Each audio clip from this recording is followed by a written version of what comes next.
Hi, welcome to this Hartwell's handover video. Today we're going to be going through the controls of the all-new Puma. Reason we're doing this, obviously at the moment with social distancing in place, we can't sit in the passenger seat and run through all the controls with you. So today I'm going to take you through some of the controls just so that you're aware of how they work. And we're going to start off on the outside of the vehicle with the petrol cap just on the passenger side.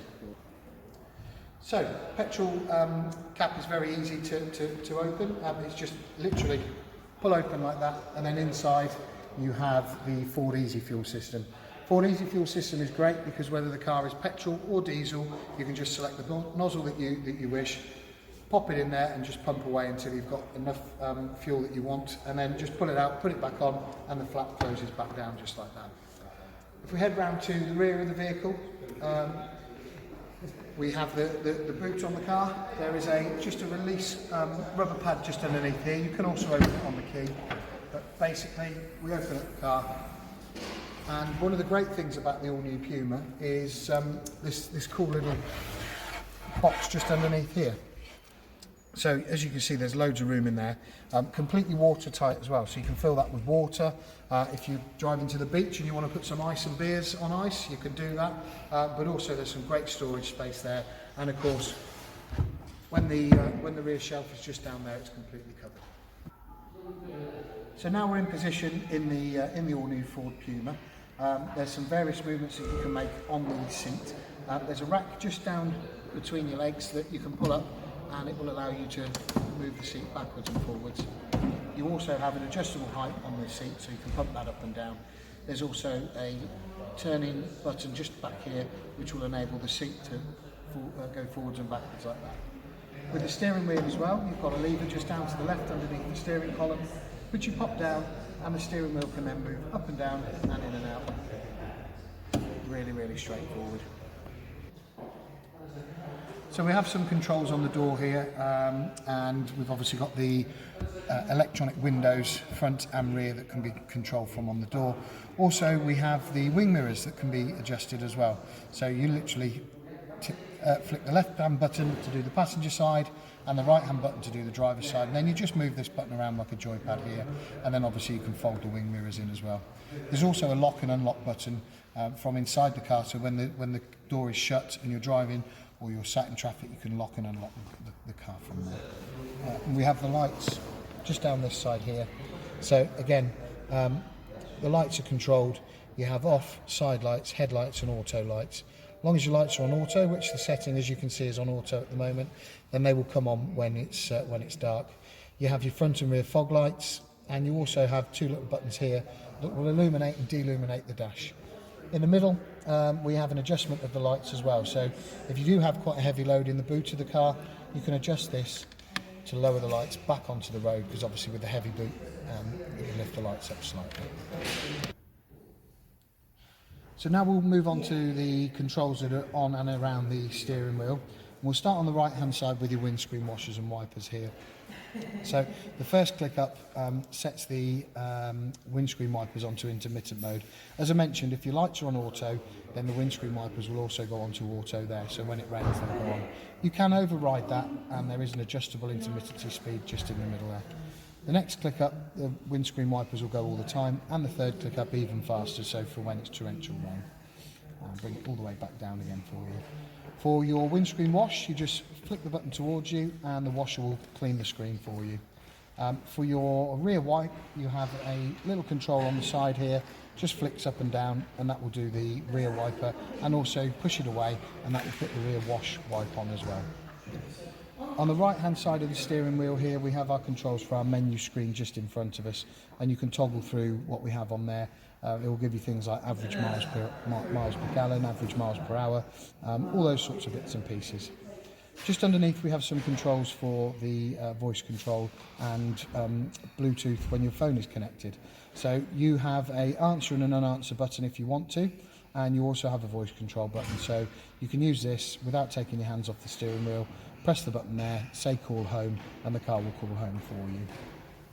On the left hand side, or we'll just mention that the horn is in the middle should you need that, but on the left hand side we have our cruise control buttons.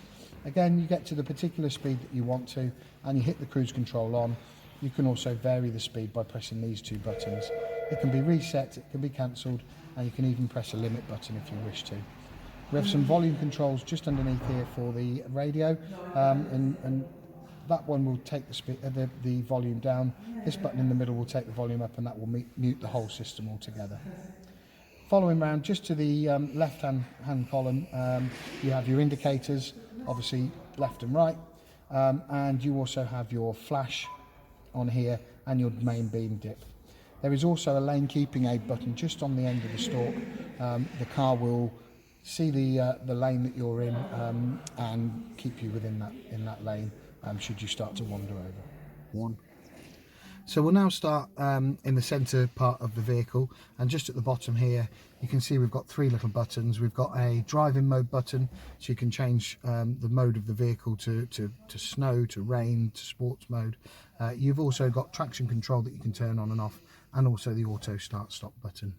Working your way up past the gear stick, we've got your 12-volt adapter and also a USB connection port there, and then climate control is just in the middle here, and your air conditioning. So left hand side is for your fan speed, up and down, and then obviously on the right hand side here you can set the controller for the temperature that you want in the car. You have an on and off button, you have an air conditioning button, you have the different places that the fans will blow out, and then a rear heated screen just at the back, and Ford's brilliant heated front screen just at the front here. There is also an air circulation button, which is quite nice if you're driving through country lanes and, like myself, you suffer with hay fever.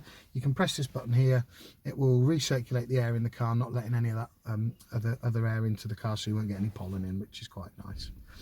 And we'll move on to the multimedia system just now. Again, a nice touchscreen display just here, and this is the home screen. So from the home screen you can access all of the buttons just along the bottom here, and I'll go through them one by one.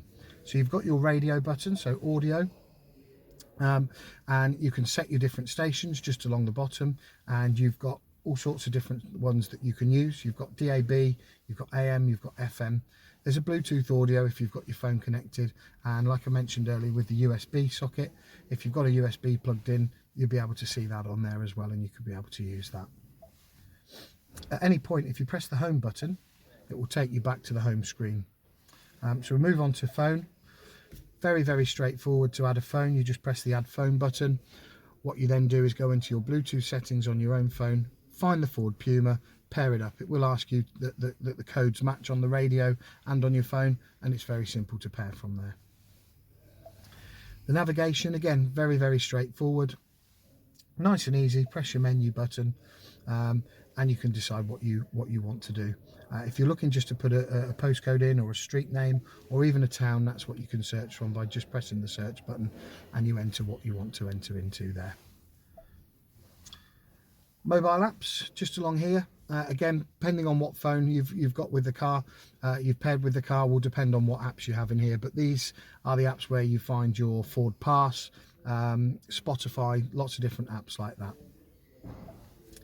And then obviously settings, where you can set the all the different bits and pieces on the car. So you can change the clock, you can change how the temperature is shown. At the moment, obviously we're in Fahrenheit. We can change that to degrees C just by pressing the general button and the temperature unit,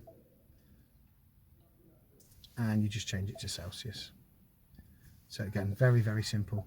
And then all the way back just to that home screen, takes you right back to the home screen there. Okay, thanks ever so much for watching this handover video on the all-new Puma. Like I say, sorry we can't sit next to you and run through all the controls at the moment, but it is due to the current COVID situation. But we hope to see you at Hartwell Garage soon, and yeah, enjoy your new car.